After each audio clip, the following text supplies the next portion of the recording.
Hello, and welcome to this workshop on Quiet Your Mind, how to break free of overthinking. In case we haven't met before, my name is Katrina Horn, and I'm a life coach. And I help my clients with their particular flavor of the overthinking, because let's face it, we all overthink at times. And if you've ever been to a workshop of mine, you know that it's not about either I'm in this extreme or I am in that extreme. I like to look at all the possibilities that are in between those extremes. So if you're here live, feel free to use the chat to either comment, to ask me questions, or say whatever comes to mind. I'm going to take you through an exercise, a sort of reflective exercise, so that you recognize how it is you're overthinking, and then offer you a few things to think about, a few things to consider, and then how to get out of the overthinking. And why am I so keen? Why am I so eager for you to stop the overthinking? Is because there is not much happiness in overthinking. Like, it's as if we take ourselves out of life and we live mostly in the brain. Now, I love the intellect. The intellect is so good for problem solving, let's say, for contemplation, for many things. But when we spend most of our time there, I mean, that is not what we were built for, is it? We were built for being active in life. And I think the antidote to overthinking, what I've practiced in my own life, is to nurture and build the trust that I'm the kind of person who can deal with anything, right? So I don't have to foresee it. I don't have to control it. It's like, I've got this. I've got this. If something happens, I can deal with it. I don't have to necessarily have thought it all out in advance. And when I say that, please don't understand that I'm encouraging you to rush into things without thinking about it. That's not it either. Like, it's not one extreme or another. But I really want to invite you to think about this trust element, because if you were the kind of person who could trust yourself to deal with anything that comes your way, well, would you really need to prepare for it? Would you really need to think it through to the point of overthinking? I don't think so. So we'll be going through an exercise. As I said, welcome if you're joining now. It's so good to have you here with me. And as I said, feel free to use the chat. Now, um, I believe that when we overthink, it's because we want to control something that is often beyond our control. So we want to work out in advance what people will think if we do this, if we say that, or something similar. If I make that decision, if I follow up on that opportunity, what will happen? And we believe that if I manage to predict it, I will somehow be more prepared for it.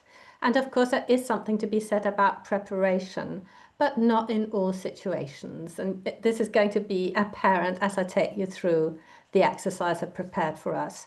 So maybe you want to let me know in the chat if there's a situation you have been overthinking, like something maybe you are always overthinking, or something that just recently made you overthink.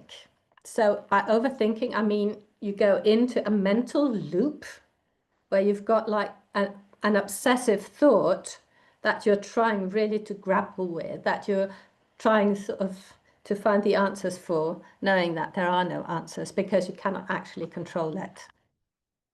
So let me know in the chat. And as you're thinking about that, let me just talk about what I believe overthinking is, well, what the cost of overthinking is. I think it creates a lot of mental fatigue.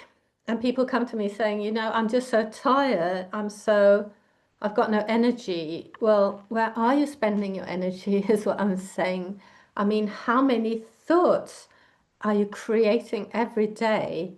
Like, there are different numbers on how many thoughts we have per day. But I think there's something to be said about having fewer thoughts and having them be more qualitative than quantitative. So I think when we overthink, we become really tired.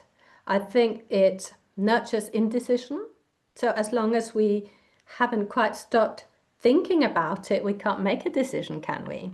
So we can't come to harm because we're not doing anything, we're not making a decision. So that can keep us protected.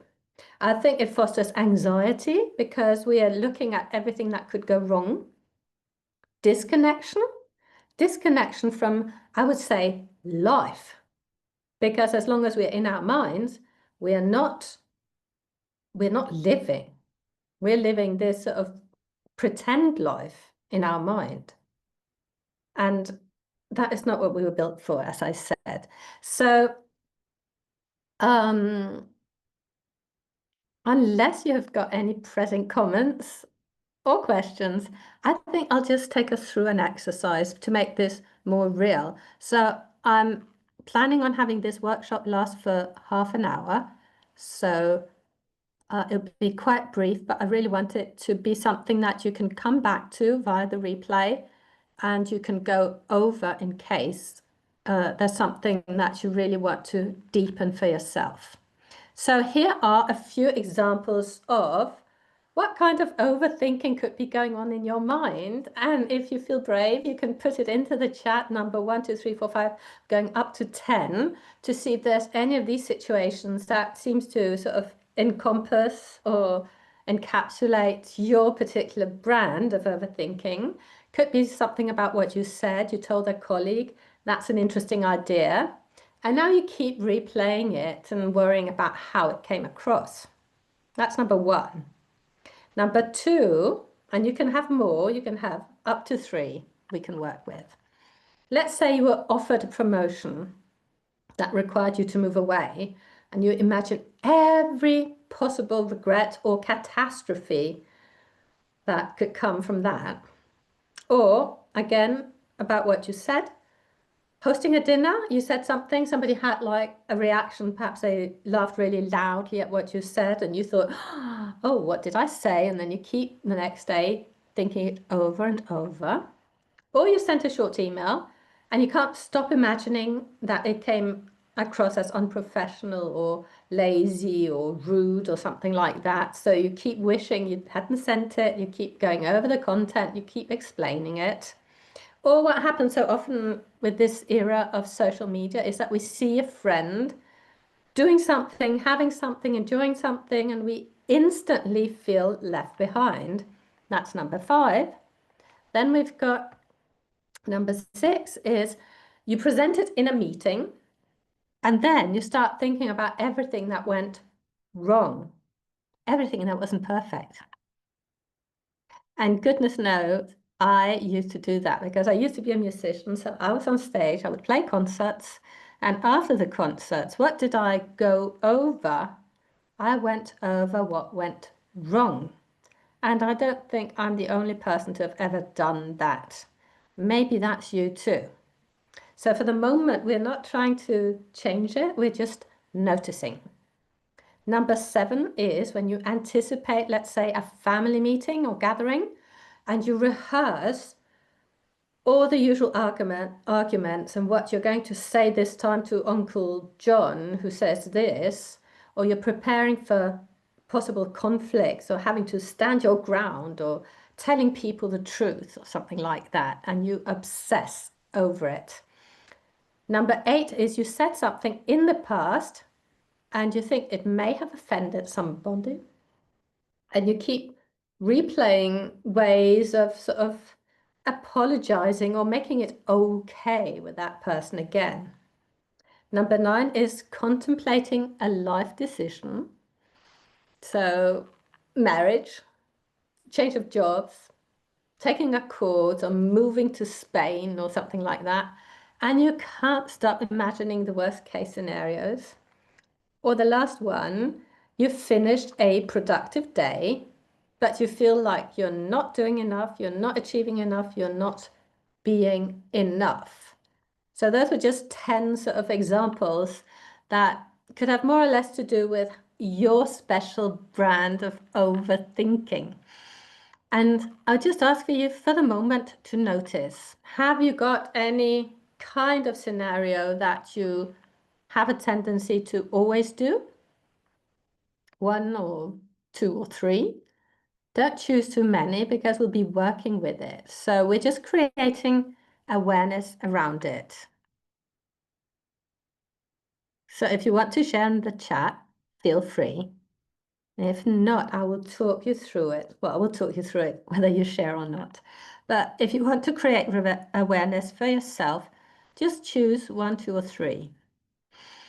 And for each of the chosen scenarios, I want you to notice the thoughts that are running through your mind. What are the thoughts? And please feel free to share in the chat. I'll keep you anonymous. So let's imagine you wrote that email and now you're thinking, oh, did it really come across in the wrong way or blah, blah, blah. Like, what is your thought? Could be something like, I shouldn't have done it. I should think about it more next time before I send it. Could be, I shouldn't have been put in that position where I had to say something, or it's because my boss is stressing me out. I made a rash decision, or I've got too much on my plate, or what is the thought that is running as you're overthinking it? It'd be so good if you could sort of pinpoint some of the thoughts you're having. And I think most of them could, of the ones I just said, could boil down to into I'm wrong, they're wrong, or the situation is wrong. There's something wrong about this.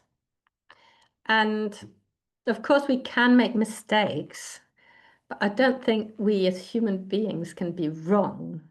And certainly other people can also make mistakes and they can say something wrong that is not true or that is not right. But I don't think that really fundamentally there can be much wrongness going on because I really enjoy looking at reality and then, how can I say that? Allowing my nervous system to get on board with it. So I never want to be arguing with facts. Like, I don't want to change the facts. I want to be able to take them on board and say, okay, so these are the facts. I wrote an email. I don't know how it came across. This was my intention. And that is really my first key. I always look at how did I intend it? If my intention is pure, then what other people think about it, how they want to interpret it, is their business. It's beyond my control.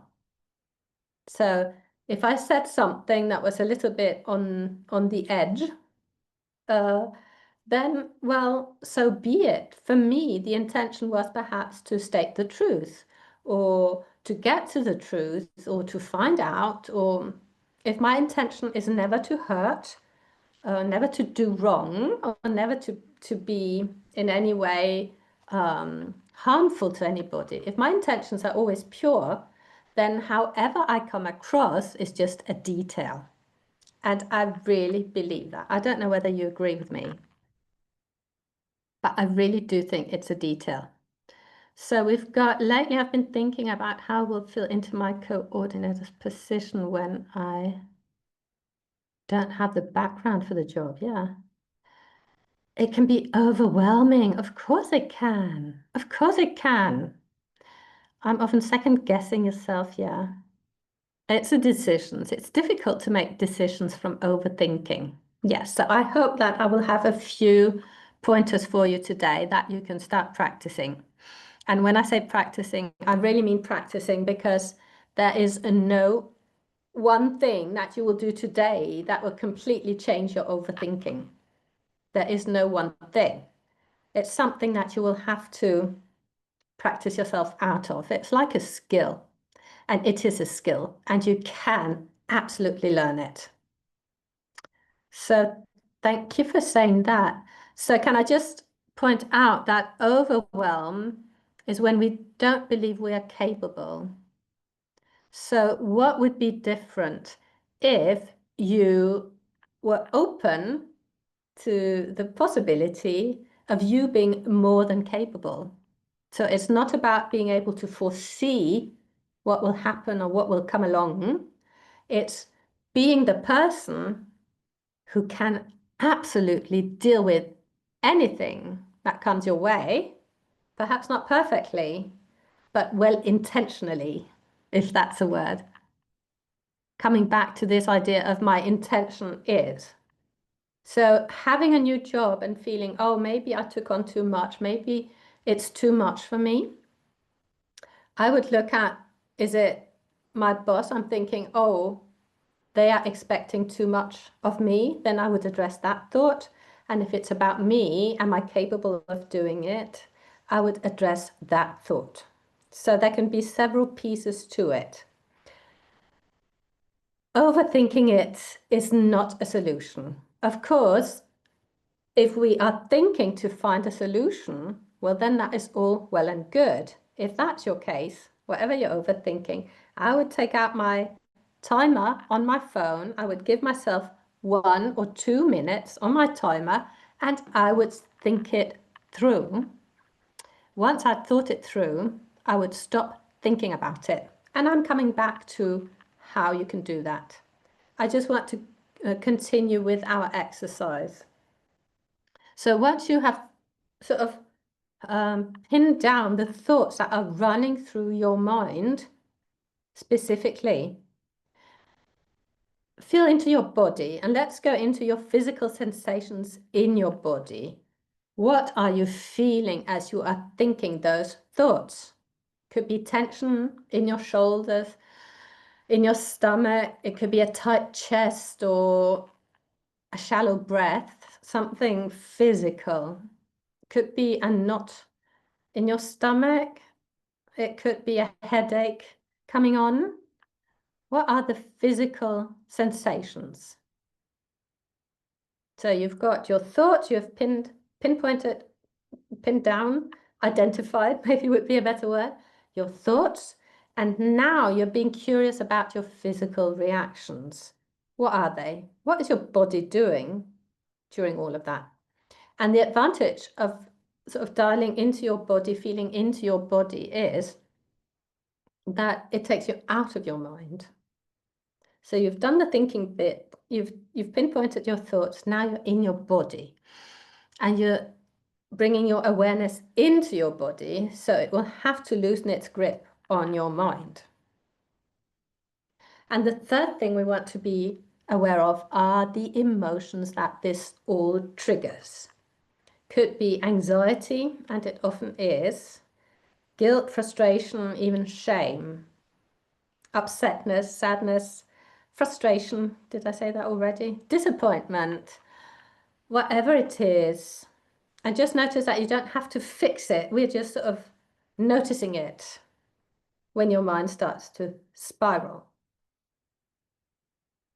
So feel free to share in the chat if you've got any sort of go-to feelings that you have when you go into this overthinking.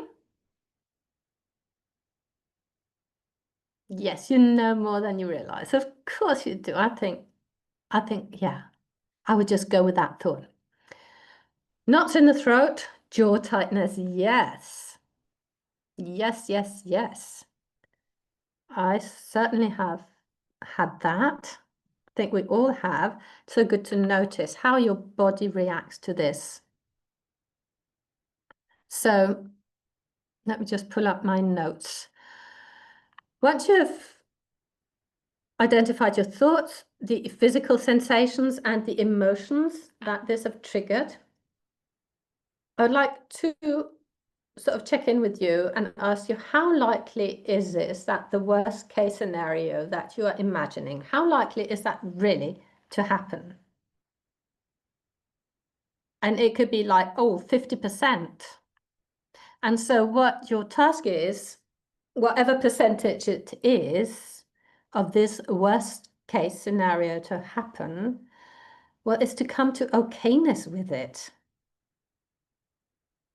To feel, okay, so this could actually happen. I could take this promotion in my job, I could move across the country or to a different country, and I could find it difficult to find friends, and the job could not be satisfying, and all of that, and just sort of estimate, well, what are the chances of that happening? And then with my clients, what we do is we look at everything that could happen, what could possibly happen, and how much of that can I control? And that is so good to know. So when you notice that there are things you cannot control, like the climate of the place you're moving to, you can't control the colleagues you'll have. There are many things you can't control, but then there are all the things that you can control. So if we say that it's 50-50, like 50% chances of this going terribly wrong and 50% chances of it going terribly right. Well, look at the two. What if they are equally possible? And what if you focus on all the things you do have control over, you actually favor the positive outcomes?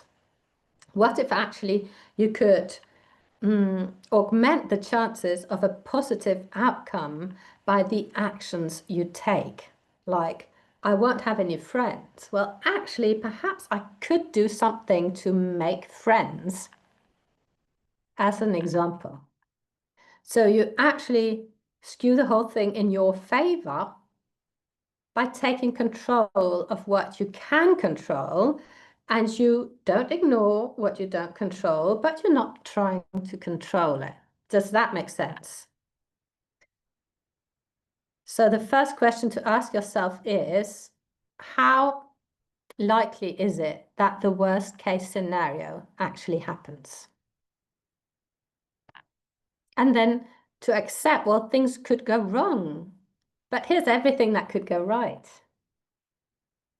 And when you wake up at night, and I think many of us do and go into that overthinking, go to come up with some suggestions of how you can stop the overthinking. So one of these that we're going to go through is, how can I start thinking about it positively instead? Because we've got that choice, don't we? Can go down the rabbit holes of everything that could go wrong, or I could take the rocket up to the stars where everything could be right. So how likely is the worst case scenario to really come, like really be my experience? How many percentages do I think it's true, like possible? Second is, what evidence do I have that this worst case scenario thought pattern is true? Have I got any evidence? And so either you're pulling up evidence from your past of where you changed jobs, or you moved across the country, or you wrote an email, or you said something at a dinner party that went wrong. And now you're pulling that evidence up and you're saying, oh, somewhere in the past this went wrong, it probably will again. If that's the case, you're using your past to create evidence, well, then you start counter-arguing. So it's not because blah, blah, blah happened in the past, you tell yourself, that this time it will happen again.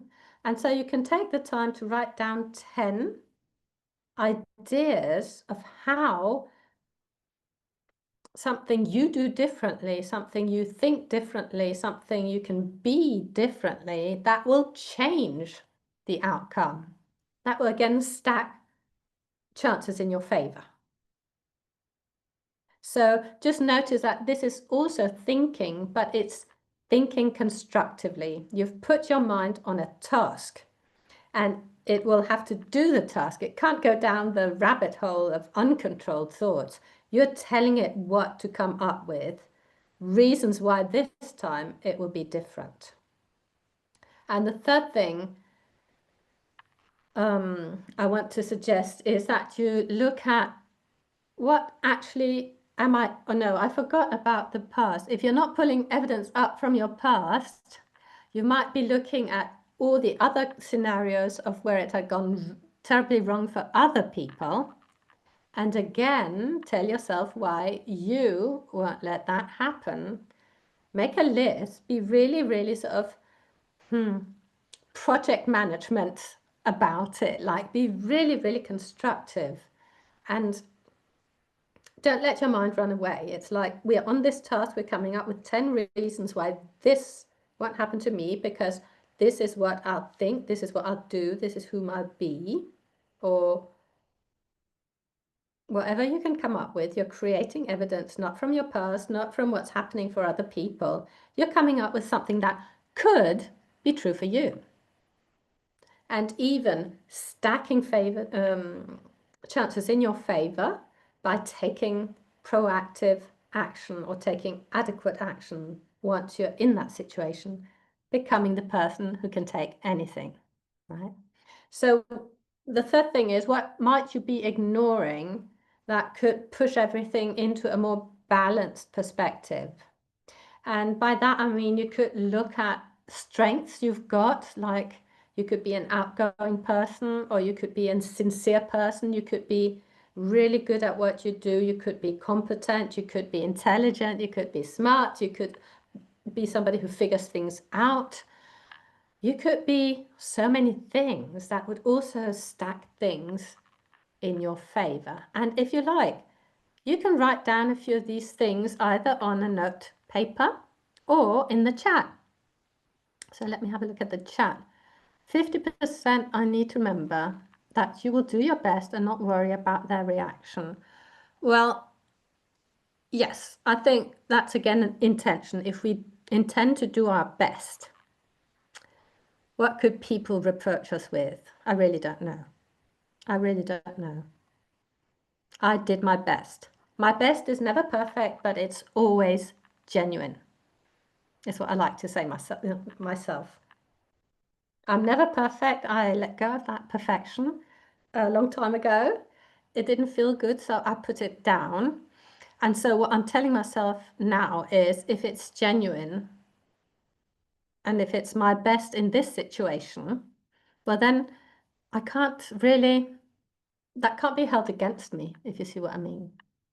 So I'm the person who can show up and do my best. And I trust myself to be able to handle whatever comes my way.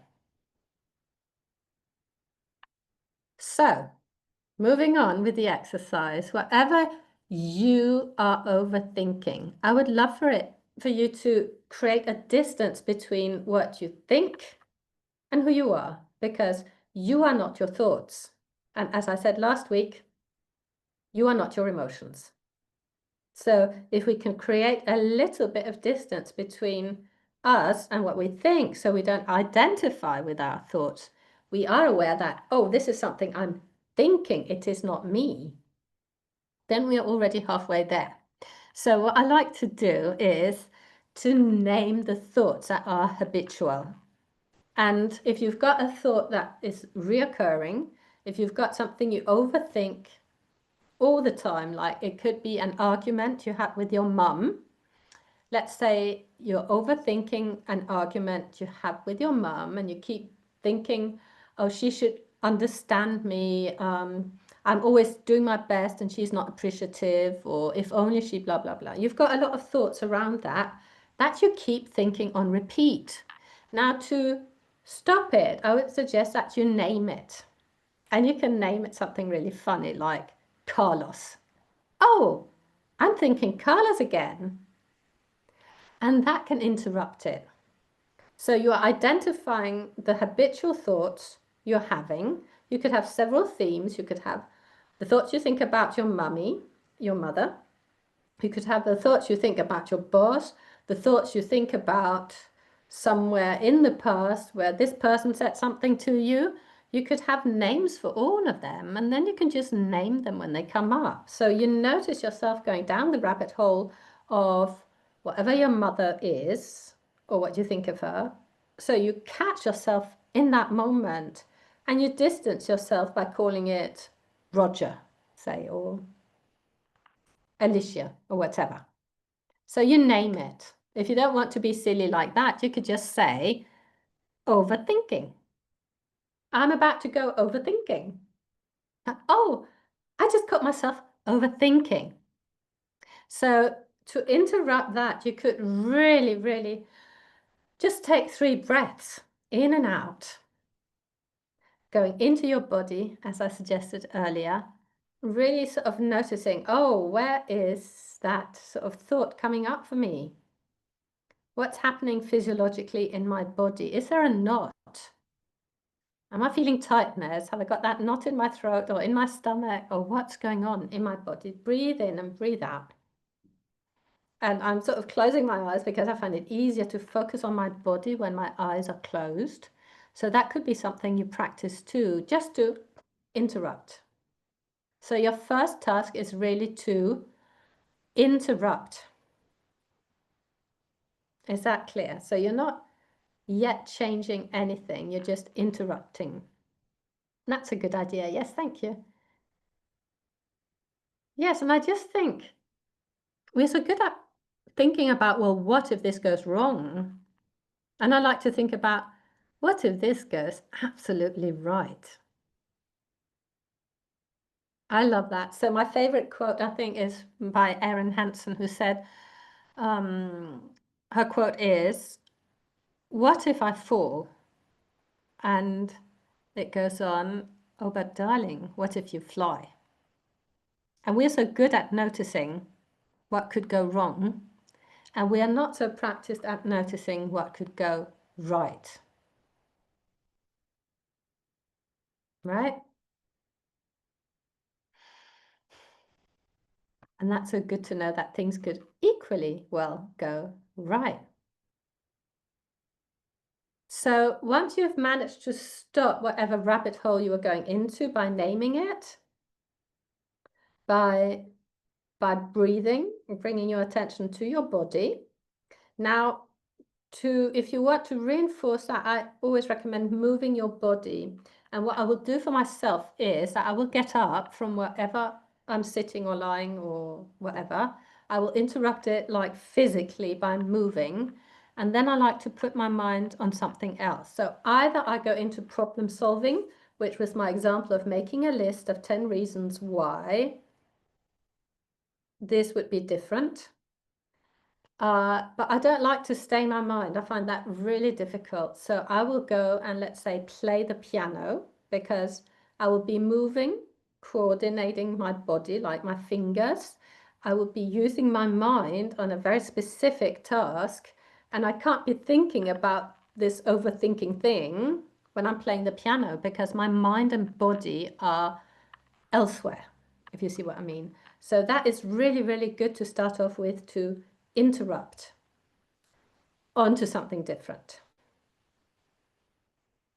So if you can't go and play the piano, or you haven't got any kind of activity available to you, because maybe you're sitting at your desk, and it would look really strange if you got up from your chair and started dancing or singing or doing something, doing some gym or whatever. If you have to sort of stay and look normal, I suggest that you really, really practice shifting your focus onto something else. And it could be a mantra, like naming it. So you could say, oh, this is just Roger. Oh, Roger, there you are. I'm not going to think about you, Roger, or Carlos, or whatever I said. I'm not going to think about you now. I've got this I want to put my mind to. And it would be so good if you have already things that would shift your perspective.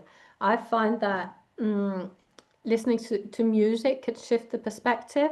Looking at photos of loved ones, like really forcing yourself to shift your focus over to something different, like you could do at your desk without anybody noticing. It could be writing down like a poem you like, or just sort of anchoring yourself is something different.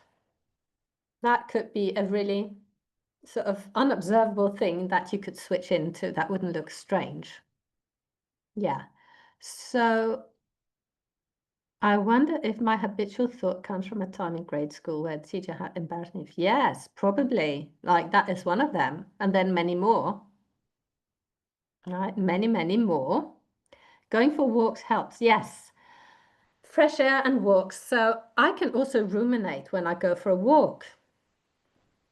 So again, going for a walk is a good way of moving your body, but then you have to train your mind really to take it from where it wants to go, which is down a rabbit hole, onto something different. And I find that this idea of reciting poems or songs or singing or playing or takes you just out of it, doesn't it? I mean, you can't be ruminating on what your mother said a fortnight ago about whatever, how you were dressed or something. You can't be overthinking that if you are singing a song, can you?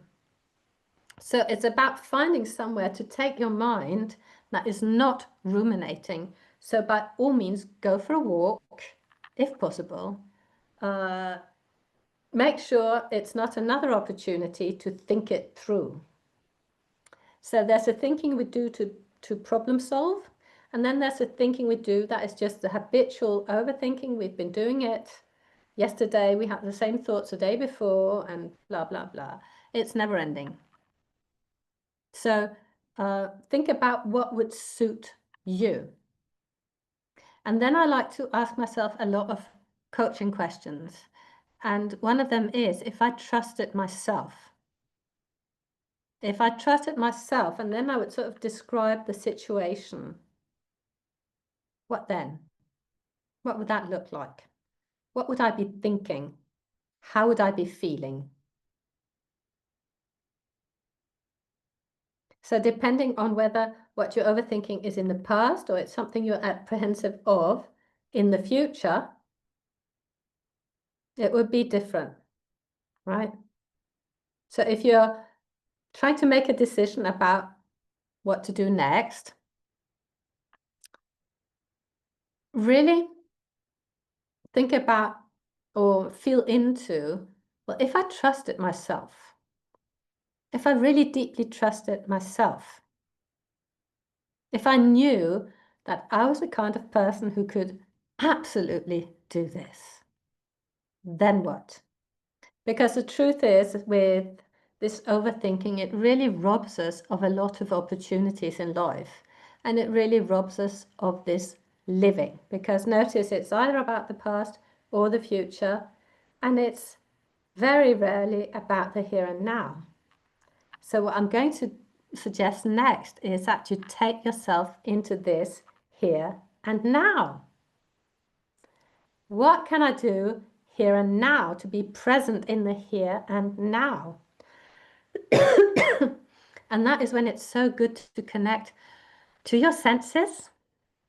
Something as simple as smelling a perfume or a flower can really shift what's going on in your mind.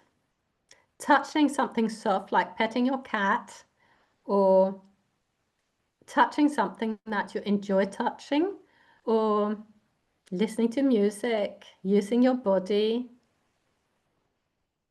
taking your mind to something you enjoy by looking at photos of when you're happy or people you love or pets you love, something like that to really interrupt it. And what I said at the beginning is this is not a one-time change, right? It's not like a magic pill you will swallow and then you will never overthink. It's like you keep doing it. You keep doing it till the day comes where you can easily snap out of it. So let's say you wake up in the night and you start ruminating, you start overthinking what to do next. So there are so many techniques for calming down your nervous system, which is really what you're trying to do to start off with. You want to calm down your nervous system so it's not in this danger spotting mode, if you see what I mean. And there are different techniques. So I would recommend, even in the night, that you get up and you journal about it. You journal it out. Or you can do what is called tapping. That is the emotional freedom technique. It's when you tap on several, I don't know, acupuncture points. Something to do with energy. At any rate, that can calm you down. Go and look it up, Google it, and find out what tapping is. It's really, really, really good for calming down the nervous system. And calm down your nervous system, journaling, listening to something different, sort of forcibly taking your thoughts elsewhere, right? Don't just lie there thinking things over. You could also do some intentional breathing if you're into breath work. If not, look it up. It might really suit you. So there are many things you can do to calm down your nervous system, and that would really be your first thing to do. Whether it's during the day or in the night, whether you want to look conspicuous or discreet, like choose something that you can go to all the time. And can I just say that, yes, you wonder if your habitual thoughts come from grade school teacher. If you can avoid asking why am I overthinking this?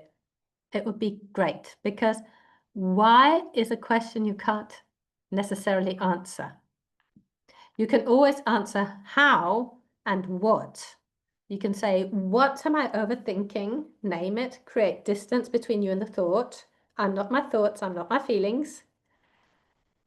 You can create that distance, so you can interrupt it like that with a what. And how you can describe it to yourself. I am overthinking. I can feel the lump in my throat. I can feel my shoulders tense up. I can feel a knot in my stomach, right?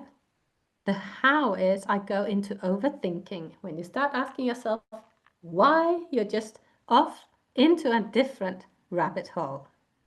So don't go problem solving in the night. Wait till the morning. So if you lay awake at night, your only job is to calm down your nervous system. I propose you get up. I don't know whether you can move your body in the night, but you can certainly take it on to something much better. You can have affirmations ready if they work for you. You can go and have a conversation with yourself in the mirror, saying things like, oh, those overthinking thoughts just woke you up. Like, I get that. You're feeling anxious now. That's not very useful. Talk yourself into sort of a calmer state of mind, or journal it out. Yes, please do try EFT. Yes, you can listen to a podcast, yes, but stay with it. Like, really focus, focus, focus on the podcast. Yeah, EFT is wonderful. Really, really can calm you down if you know how to do it, right? It's not rocket science. It's, again, a habit that you can pick up. And just know that the more you practice this, the better you get at it. Isn't that good to know? So have we got any questions here before we wrap up? Just notice that you're overthinking because you want to create safety. It's a false sense of safety. It doesn't protect you really from anything. It keeps you away from living life in the here and now. You believe that by overthinking, you can somehow be more prepared or more in control, which is true, like 1% true, and the rest of it is illusion. So, have we got any questions?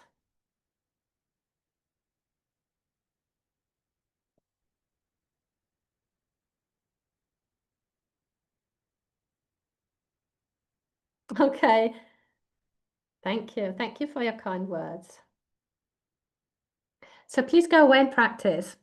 And please also, if you want to work on this with me as your life coach, your first step is to book a life audit session with me. And that is a session where we go into the patterns you have created in your life. And we look at how you can undo the patterns so that your life changes and your behavior around certain things can change. So, so if you want to take advantage of one of those sessions, please look around the replay for a link It will either be below this video or in an email going out announcing the replay. So I would love to meet up with you. It would be to discuss everything around you in your life, what it is you would like to change, where it is you would like to be, and how you can get there. And if I can help you, I will suggest it. I will let you know what it would look like to be coaching with me as my private client. So feel free to try that out if that speaks to you. I enjoyed being with you. I enjoyed talking to you. Let me know if you've got any questions on the replay. Take care now and hopefully talk to you soon again. Bye for now.